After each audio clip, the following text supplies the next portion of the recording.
तो लक्ष्मण जी ने कही कि भैया तुम नेक हट जाओ तो दो बात मैं कर लू। अब बहुत देर है क्या बोला। अब लक्ष्मण जी आए सामने, भगवान राम पीछे हट गए। क्या क्या लिखा गोस्वामी जी ने, सुन मुनि बचन लखन मुस्काने,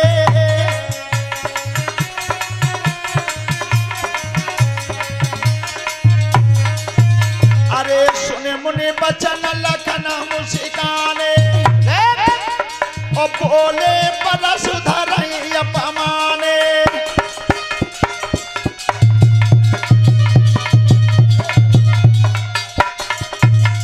बहुधनु ही तोरी ललिकाई, और कबहु न असर सकीन गुसाई।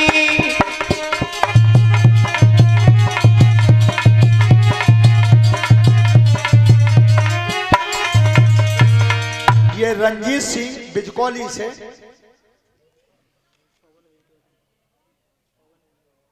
पवन कुमार बिजकौली से इन्होंने हमें सम्मानित किया है व्यासपीठ से। एक शॉल और एक हार माला पहनाई है। परमात्मा सुख समृद्धि देता रहे। धन्यवाद। ध्यान रखना लक्ष्मण जी क्या कह रहे हैं, बहुधनु ही तोरी लड़काई, कबहु न असर सकीन गुसाई। और फिर आगे क्या बोले हैं, एही धनु परा ममता के हेतु, सुन साई कहीं भ्रग कुल के राम जिया।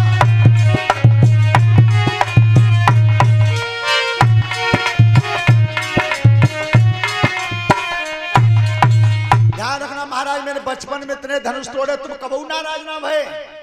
कब?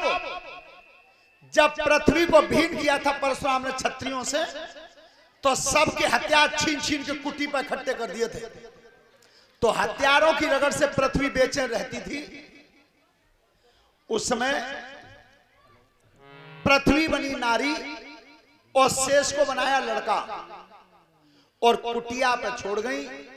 परशुराम जब जंगल में चले गए थे तो उस बच्चे ने सब धनुष तोड़ तोड़ के टुकड़ा कर करके सब फेंक दिए।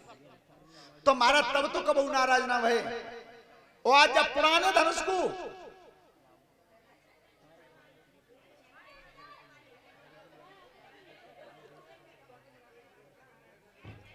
चलो बेटा ने जल्दी करो,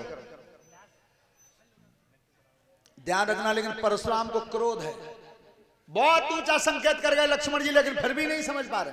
और क्या बोले के रे नप बालक काल बसा, और बोलत तोई न संभाल।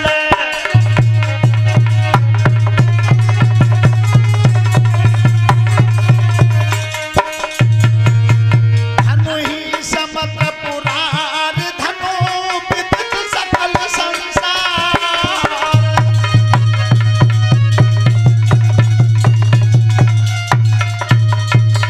परशुराम जी बोले, लड़के तुझे बोलने की तमीज है?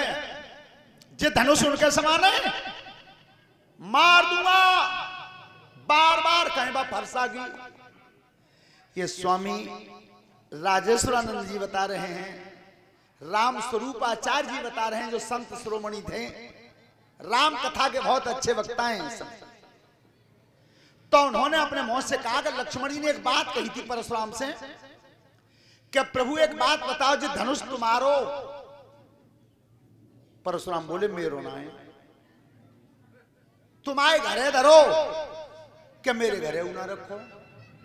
तुम जाके रखवारी में, क्या मैं रखवारी में उना हूं? फिर क्या मतलब का है? अब परशुराम सोच तो रहे कि मेरो है ना, मेरे घरे धरो ना है, मैं जाके रखवारी में ना हूं। लेकिन क्रोध आ गया था। और लक्ष्मण जी क्या कह रहे हैं, क्या लखन कहा हंसी हमारे उजाना,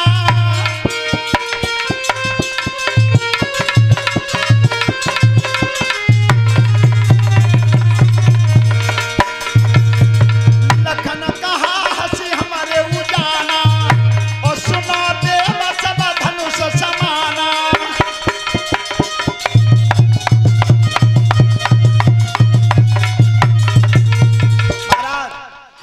सब धनुष एक ही समान, मार दूंगा।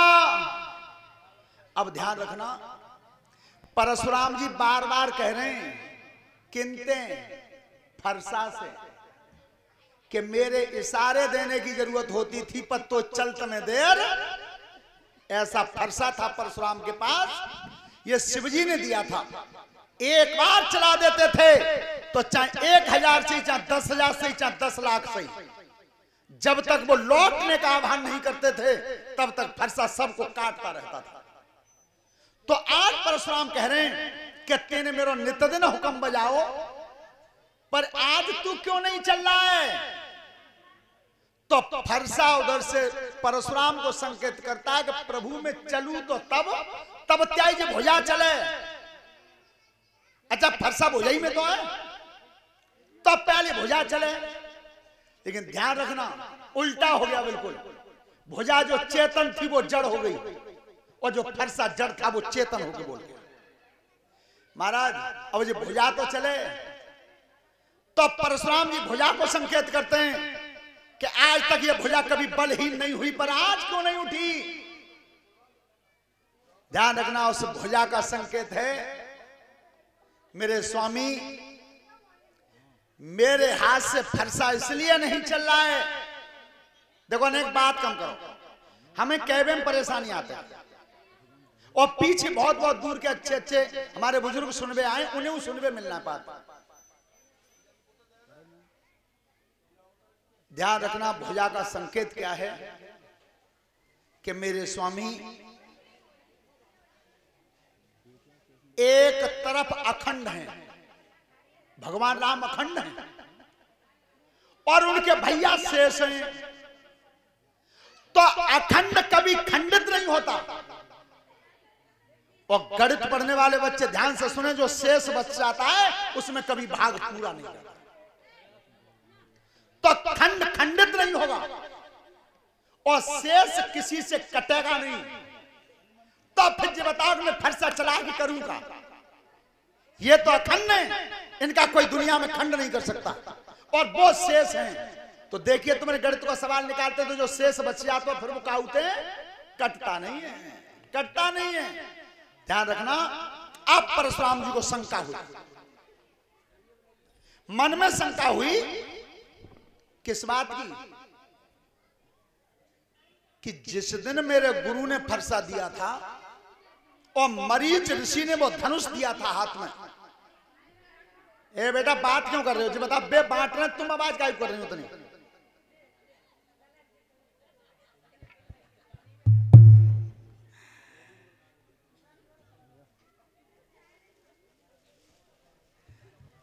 श्रोता बंधो, तो परशुराम जी विचार करते हैं कि उस समय मरीच ऋषि ने यह कह दिया था कि तुम्हारे कंधा में जो धनुष टंग रहा है यह सिवा परम ब्रह्म परमात्मा के अलावा और किसी के हाथ से नहीं खींचेगा। और शिवजी ने यह कहा था, परशुराम जिस दिन जिस समय यह फरसा काम करना बंद कर दे तुम्हारे कहने से, उसी समय समझना कि तुम्हारे सामने ब्रह्म खड़ा होगा, ब्रह्म से पहले हत्यार नहीं रुकेगा। तो परशुराम सोच रहे हैं क्यों बेई दिन तो ना आयो, जो गुरुजी बता रहे सो। अब वो कंधा में से धनुष दे रहे हैं, और कंधा में से धनुष दे करके परशुराम जी बोले क्या? श्री राम के राम रमापति कर धन लेऊ, और चहो मिटे मोर संदेह।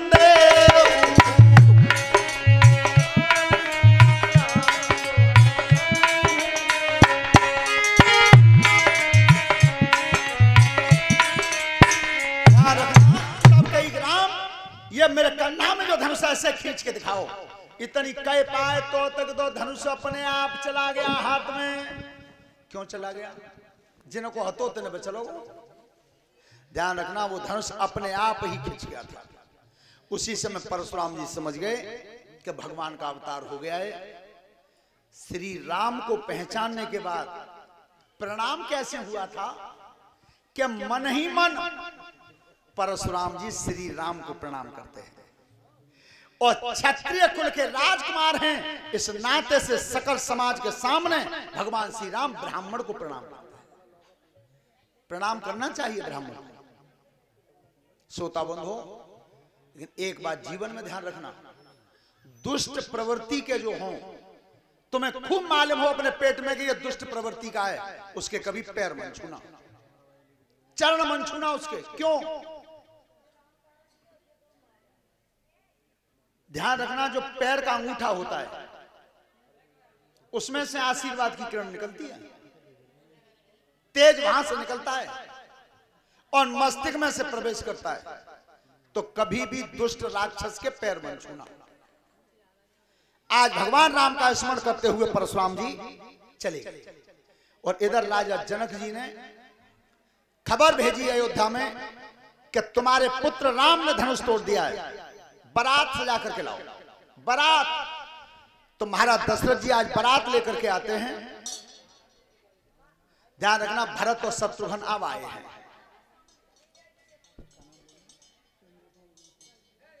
श्रीमान चंद्रपाल सिंह जी बिजकौली से एक हारमाला से हमें सम्मानित किया है, धन्यवाद।